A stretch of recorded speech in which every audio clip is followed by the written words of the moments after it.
Olá, pessoal. Então, hoje nós vamos dar continuidade aí ao direito dos tratados nessa nossa segunda aula extra.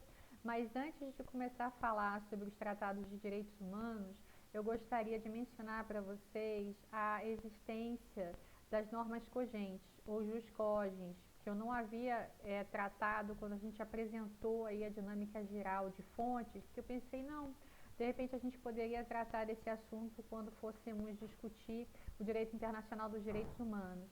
Mas como nós estamos já passando para a perspectiva da Convenção de Viena sobre o direito dos tratados e a definição de normas cogentes está justamente na Convenção de Viena sobre o direito dos tratados, eu gostaria de falar sobre essa espécie normativa, que é bem interessante, que demarca também aí a passagem dessa concepção do direito internacional clássico para o direito internacional contemporâneo.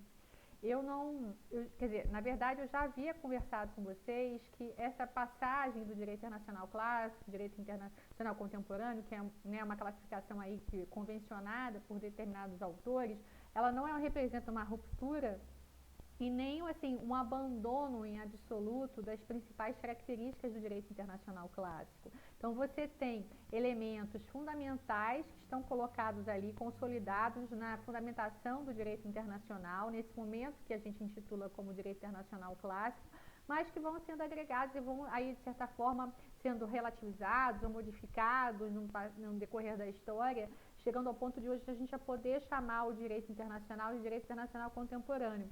Mas alguns traços fundamentais continuam presentes, né? Dentre eles a importância, de maneira geral, do voluntarismo estatal, essa dinâmica da manifestação aí da vontade dos estados com base na sua soberania, para que a gente realmente consiga aí validar as normas de direito internacional em geral, e também a dinâmica do Estado como principal sujeito, né, que uma lógica de atribuição de uma capacidade jurídica diferenciada ainda para o Estado no âmbito internacional, apesar do reconhecimento de outros sujeitos de direito internacional, além de outros elementos que a gente poderia apontar que estariam aí na matriz desse direito internacional clássico.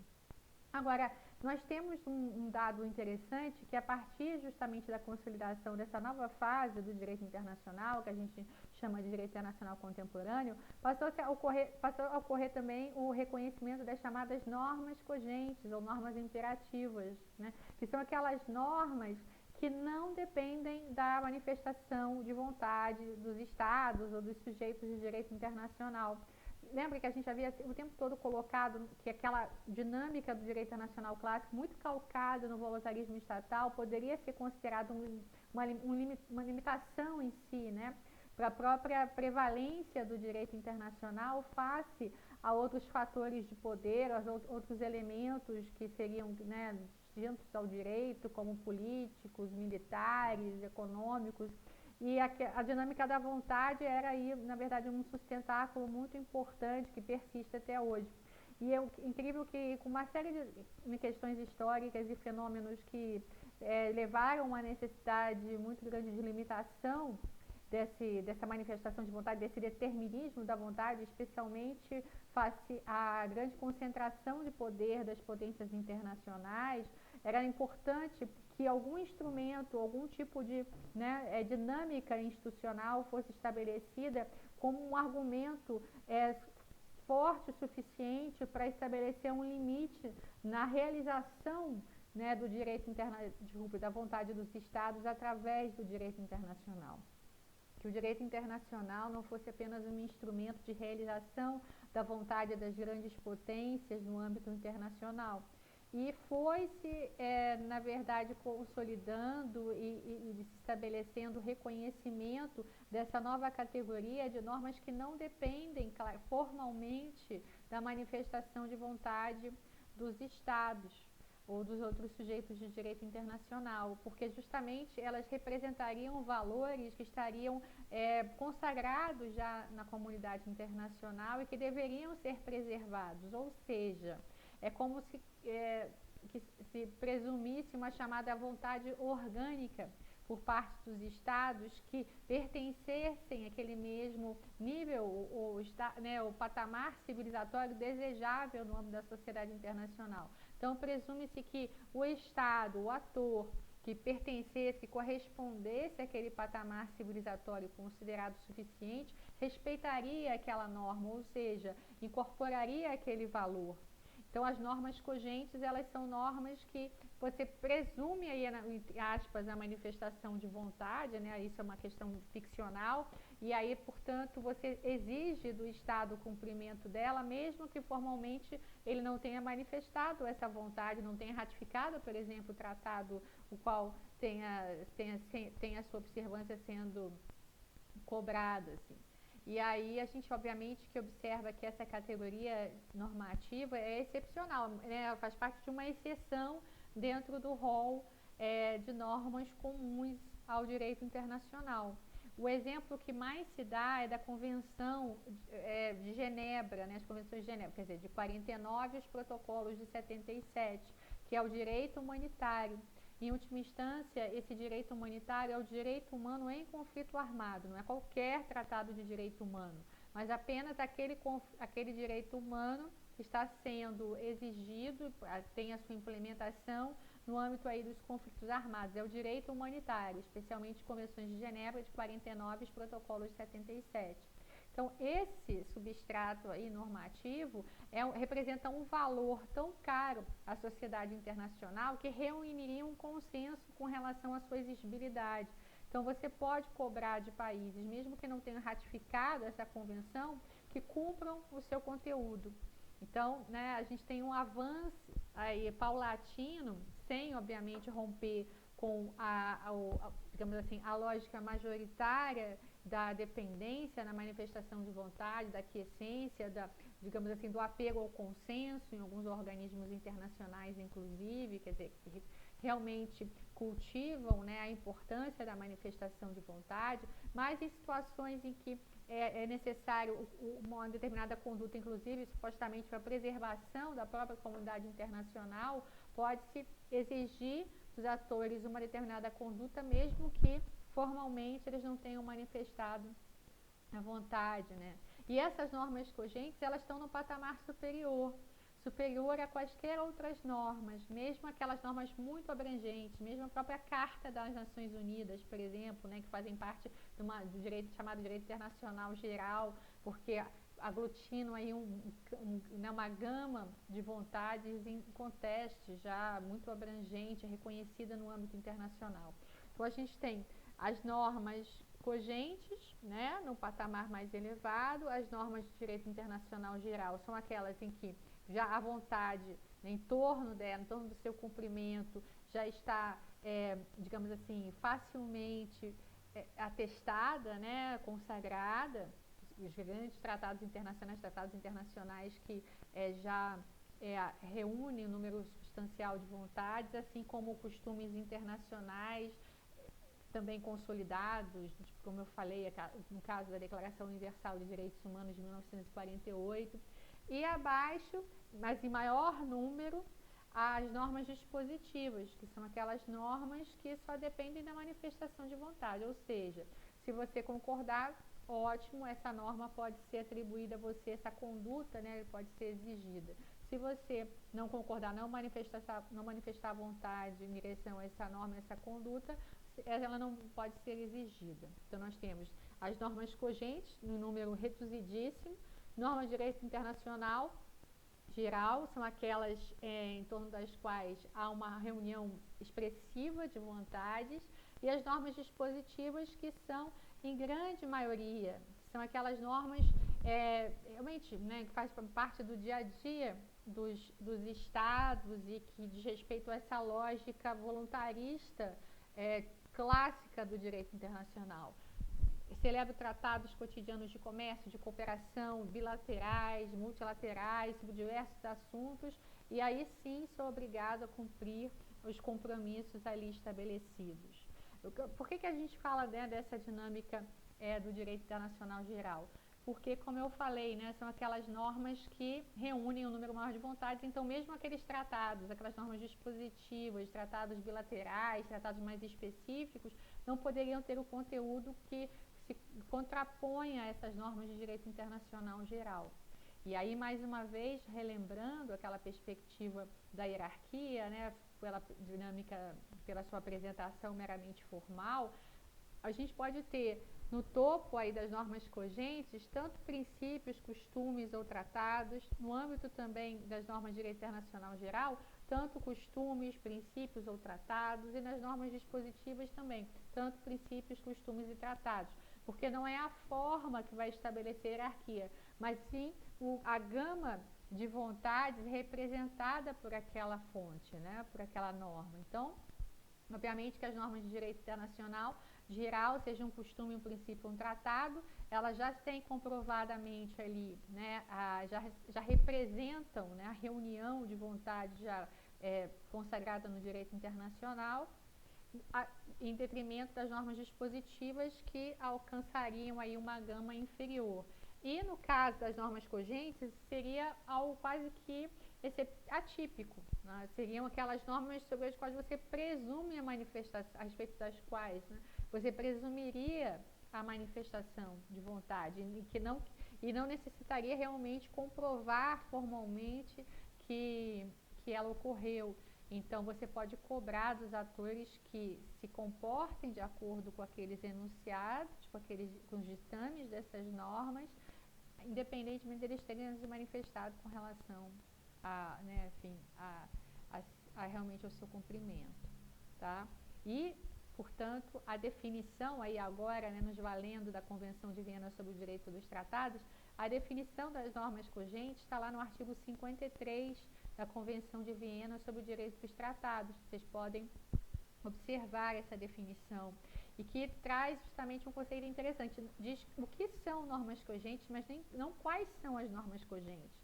Porque as normas cogentes dependeriam de um consenso construído socialmente, historicamente, dependendo do momento, né, em cada tempo.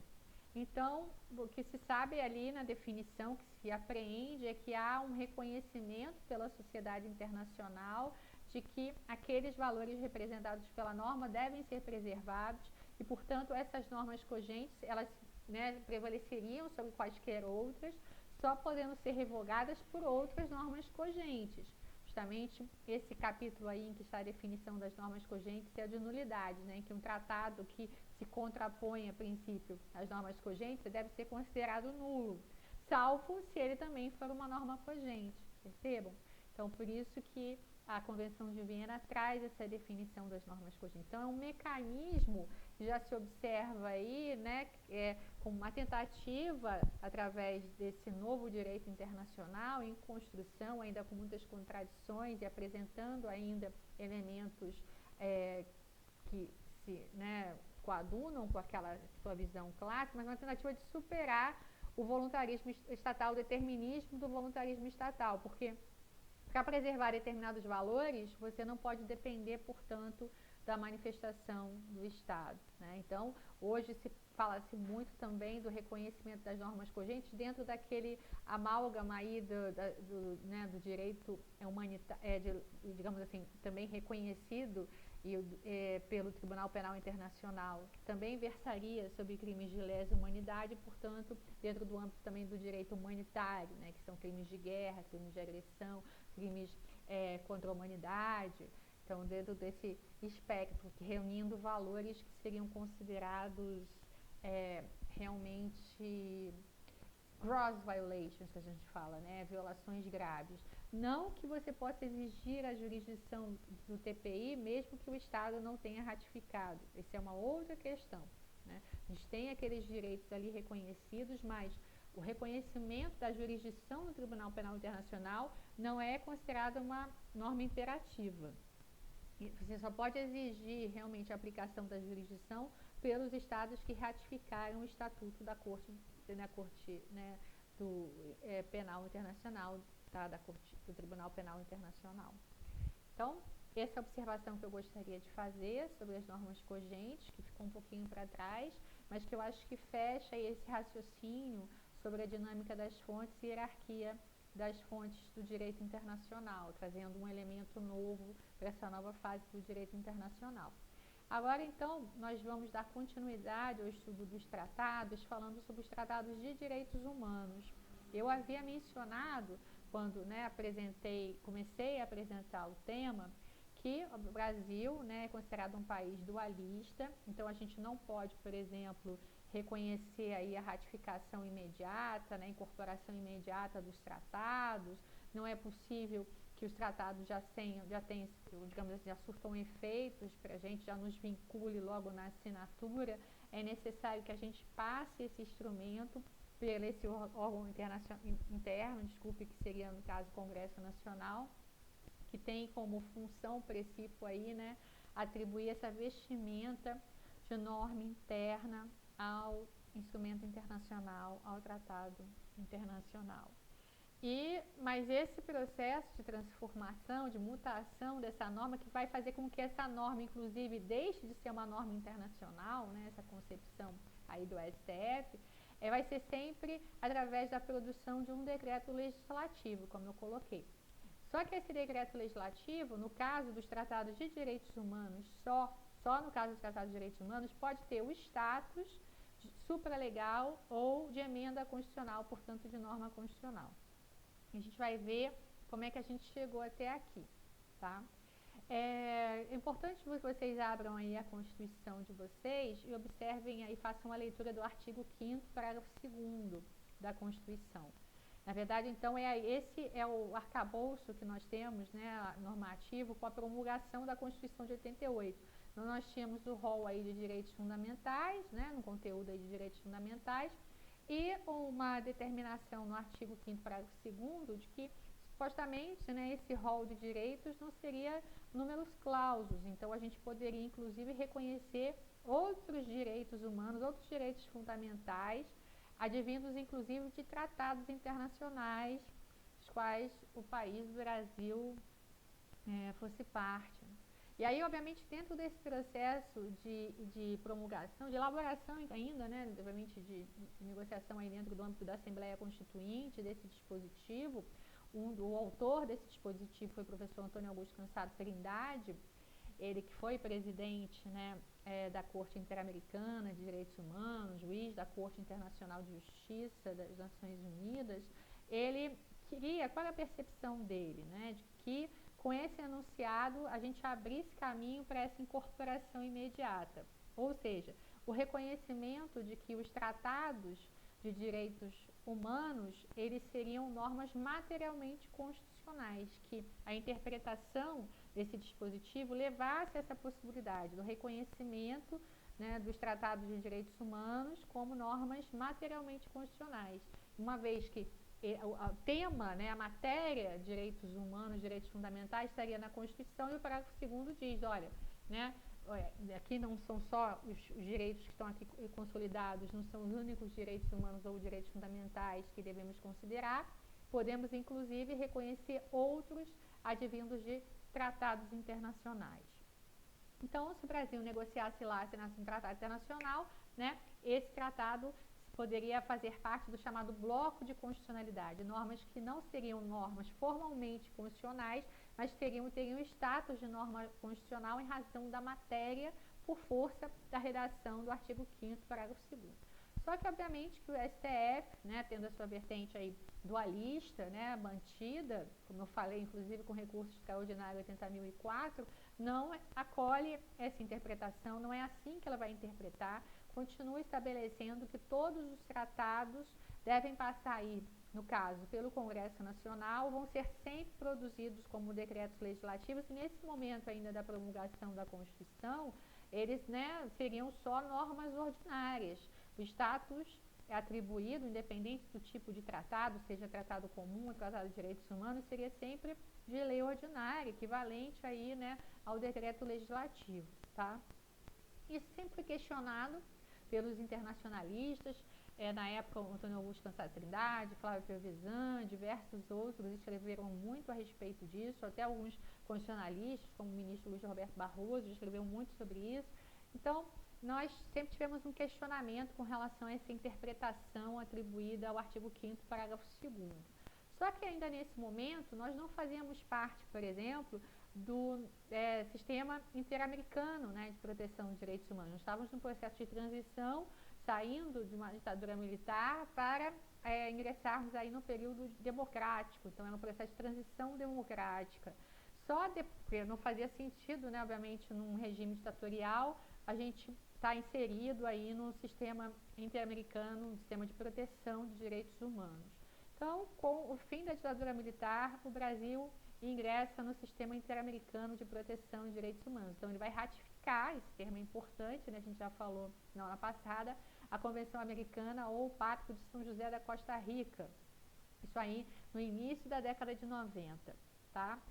Bom, o que acontece? O Pacto de São José da Costa Rica, ele dispõe ainda, né, que não pode haver prisão civil que não seja a do devedor de pensão alimentícia. E a nossa Constituição prevê, além da prisão civil do devedor de pensão alimentícia, também do depositário, chamado depositário infiel. Bom, o que acontece? O Brasil ratificou o Pacto de São José da Costa Rica, né, e aí, por ele ser considerado, à época ainda, uma norma infraconstitucional, equiparado aí uma lei ordinária, quer dizer, um decreto legislativo, como todos os tratados que são incorporados seriam assim mesmo, né? Ele não poderia, obviamente, modificar a Constituição, mas mesmo assim o Brasil incorporou, e aí? Mas será que o Brasil, né, ele não estava descumprindo o Pacto de São José da Costa Rica?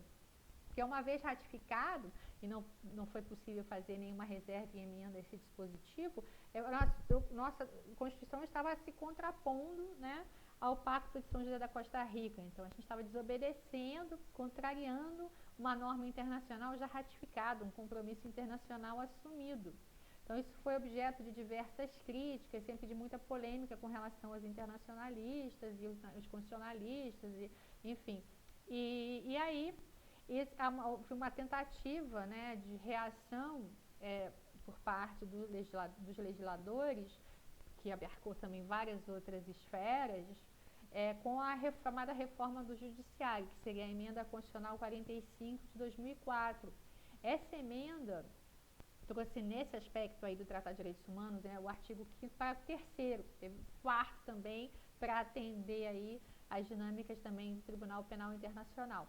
Mas nós temos aí uma disposição específica do parágrafo 3º que tenta resolver essa questão, né, de inconformidade com dispositivos internacionais, de não atribuição, né, principalmente de direitos humanos, de não atribuição do mesmo status atribuído às normas de direitos humanos que são produzidas no âmbito nacional ao mesmo status daquelas no âmbito internacional.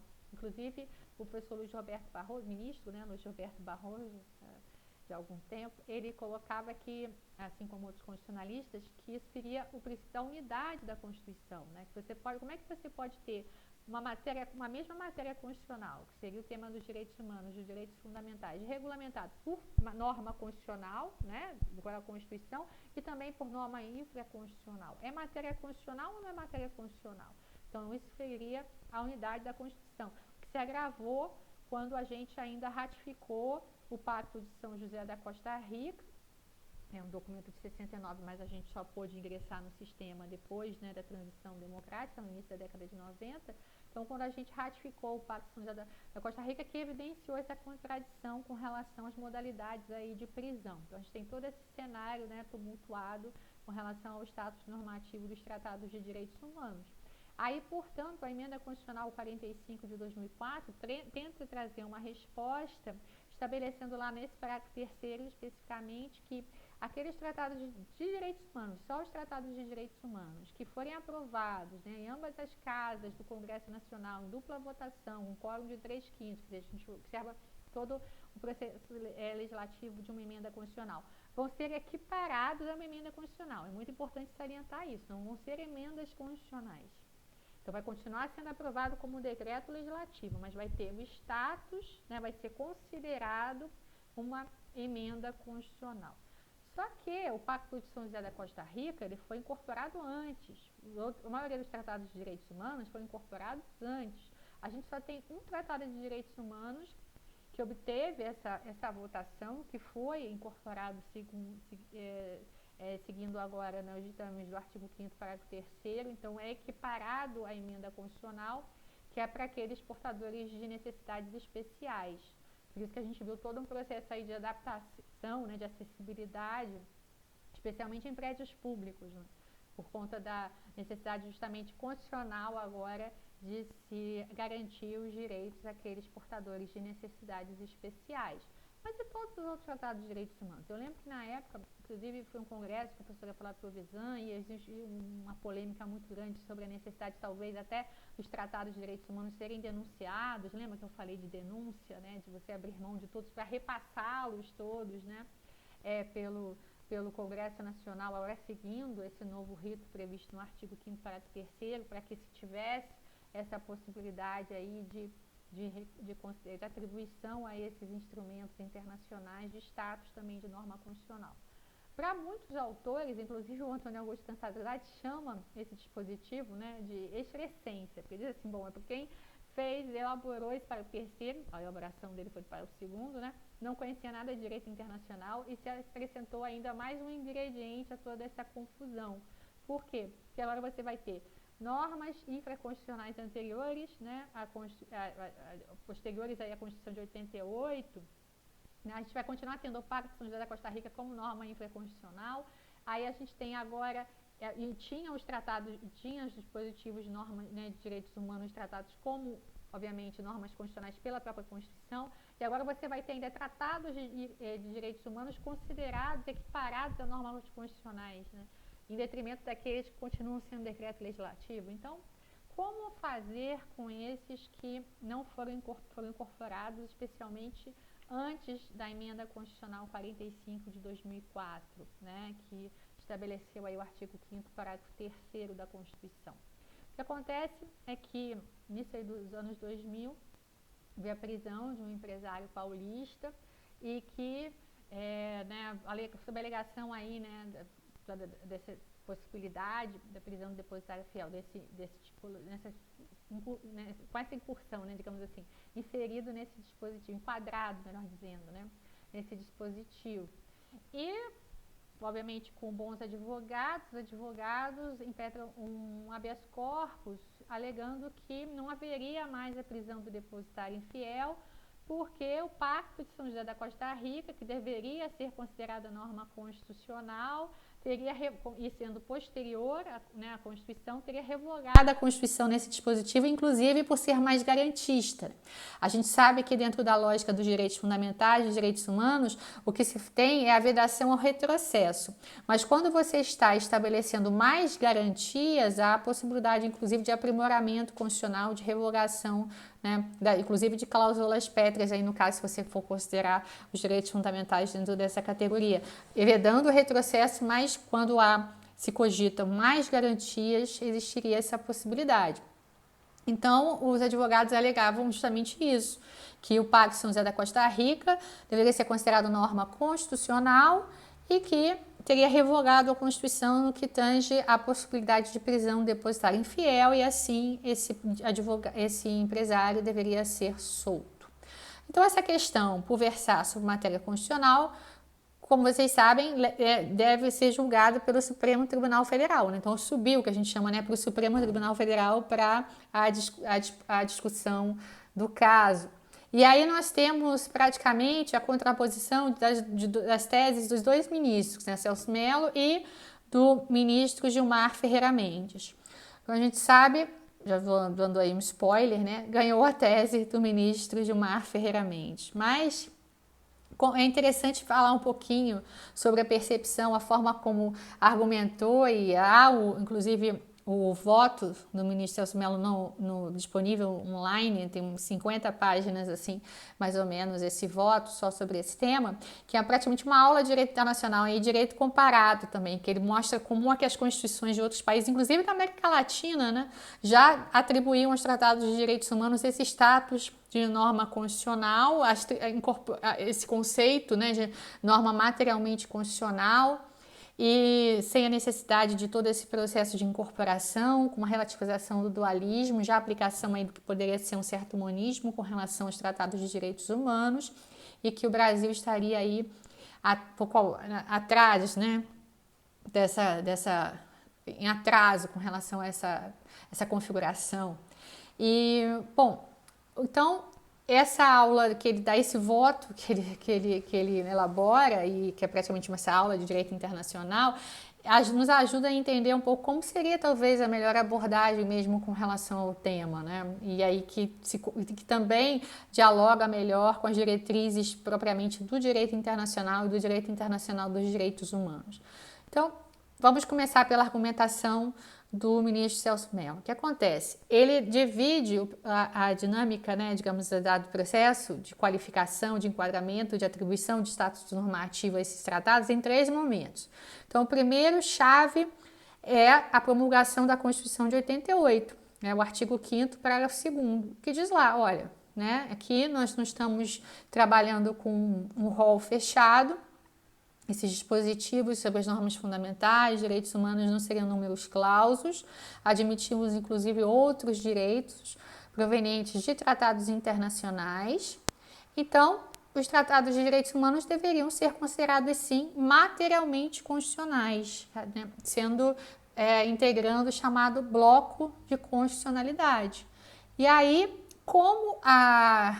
então, todos os tratados incorporados depois de 88 estariam, obviamente, contemplados no artigo 5º, parágrafo 2º. Poderiam ser considerados normas materialmente constitucionais e fariam parte do chamado bloco de constitucionalidade. Os tratados incorporados depois da emenda constitucional ainda 45, como ele fala, para não dizer que não serve para nada esse dispositivo da emenda constitucional 45, porque ele é muito questionado, né? Porque, digamos, você obriga, inclusive, um quórum maior, um processo muito mais difícil, inclusive, até de aprovação, né, do decreto, por ser um tratado de direitos humanos, o que seria até um fator que poderia dificultar a incorporação de tratados no ordenamento jurídico brasileiro, tratados de direitos humanos, sempre, né? A gente está falando aqui de tratados de direitos humanos. Então, para não dizer que esse dispositivo não teria, assim, importância, validade, relevância, ele fala, olha, aqui eles já são materialmente constitucionais em razão do artigo 5º, parágrafo 2º, mas se submetidos a esse processo de votação, seguindo, né, o trâmite disposto no artigo 5º, parágrafo 3º, eles ainda conseguiriam lograr aí a formalidade constitucional. Seriam, além de materialmente constitucional, seriam formalmente constitucionais. É mais uma garantia, mas, né, a princípio, no que tange aquilo que é o status mesmo normativo atribuído, né, já estaria garantido o status de norma constitucional por força do artigo 5º, parágrafo 2º. E ele ainda resolve a questão de possíveis tratados de direitos humanos incorporados antes da Constituição de 88, que aí não existia o artigo 5º, parágrafo 2º. Mas aí como é que a gente faz, né? A gente entra na temática aí do controle de constitucionalidade. Não sei se vocês já tiveram essa aula, mas é só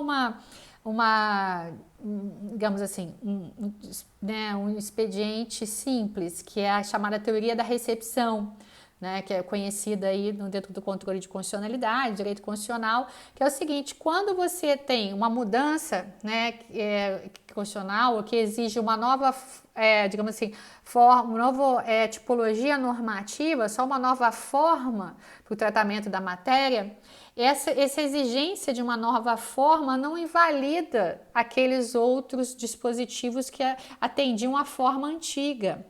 Então, eles vão ser apenas recepcionados segundo aquela nova forma. O exemplo que a gente sempre dá é do Código Tributário, porque antes da Constituição de 88, matéria tributária podia ser regulamentada por decreto.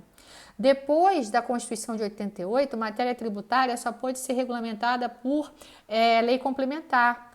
Então, o que acontece? O Código Tributário não passou de novo pelo Congresso Nacional para ser regulamentado, né, para ser aprovado ali de acordo com uma lei complementar. Não, foi aplicado para ele a chamada recepção, a teoria da recepção, que é uma abstração, né, que você recepciona agora, a partir daquela nova exigência formal, aquele dispositivo normativo como sendo, né, da mesma, digamos assim, patamar daquela nova norma exigível. Então, o Código Tributário, apesar de não ter sido aprovado como lei complementar, tem o status de lei complementar hoje. Ele foi recepcionado depois da Constituição de 88 como lei complementar.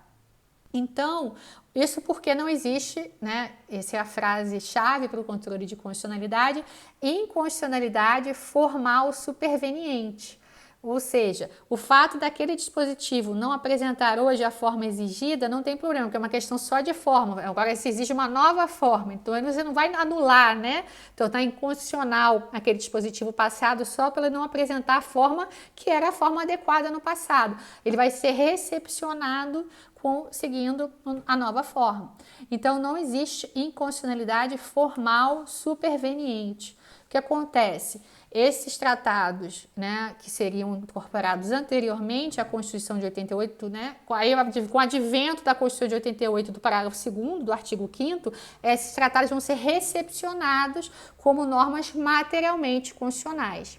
E aí é importante que ele fecha todas as brechas, né? No sentido de que ele resolve o problema da unidade da Constituição. Então, é norma constitucional, desculpe, é matéria de direitos humanos, vai ser norma constitucional, incorporado, né? Antes da Constituição de 88, previsto na Constituição de 88, tratado internacional incorporado depois da Constituição de 88, depois da emenda constitucional 45, ou seja, é direito humano, seria direitos fundamentais, então vai ter o status normativo adequado que seria o constitucional, porque é matéria constitucional, percebam?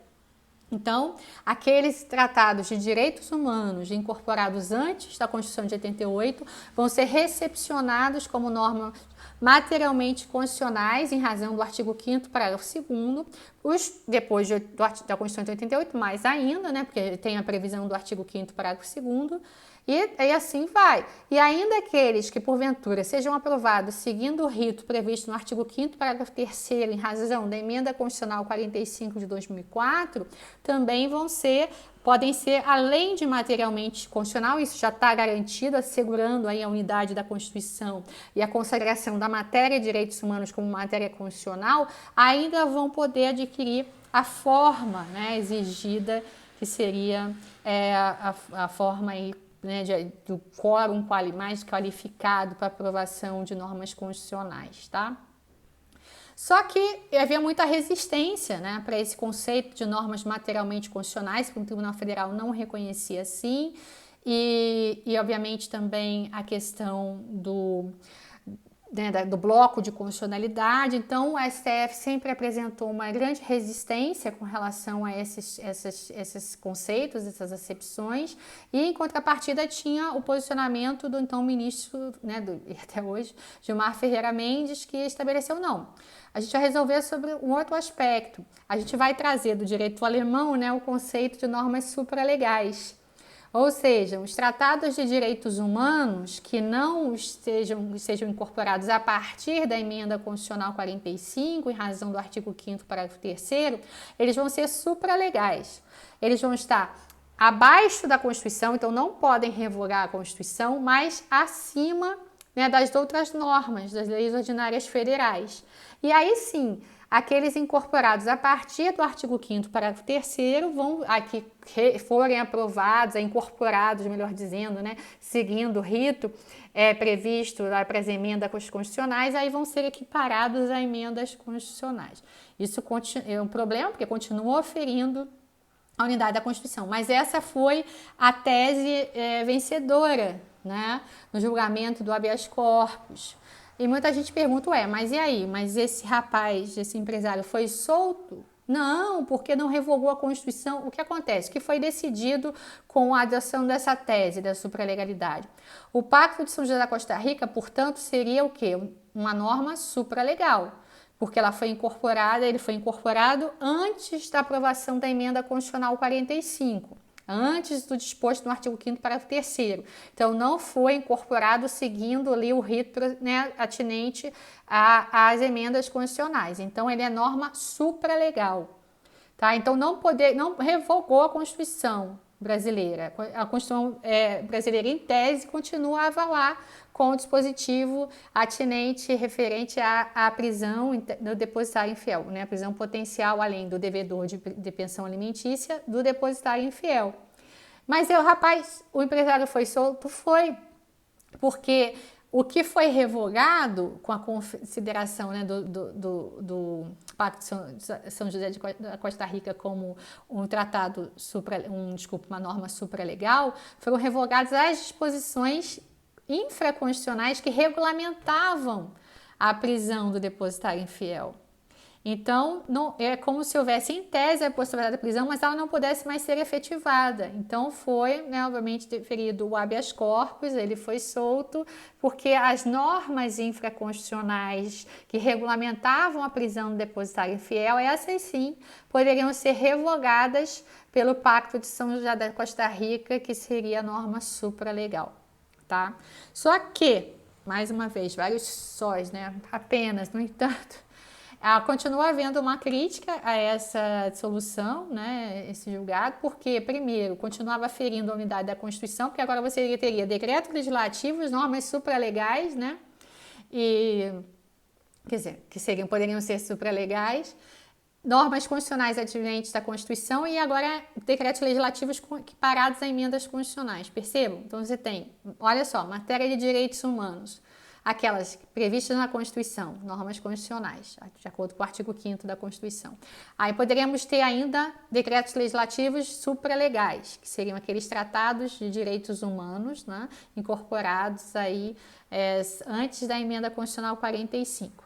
E agora ainda, né, depois da aprovação da emenda constitucional 45, decretos legislativos que tratassem aí sobre tratados de direitos humanos com o status de emendas constitucionais. Então, isso tudo resolveu o problema lá no depositário infiel, no caso da prisão, mas continuou ferindo a unidade da Constituição e não foi uma solução considerada muito adequada, especialmente por muitos constitucionalistas e também por internacionalistas.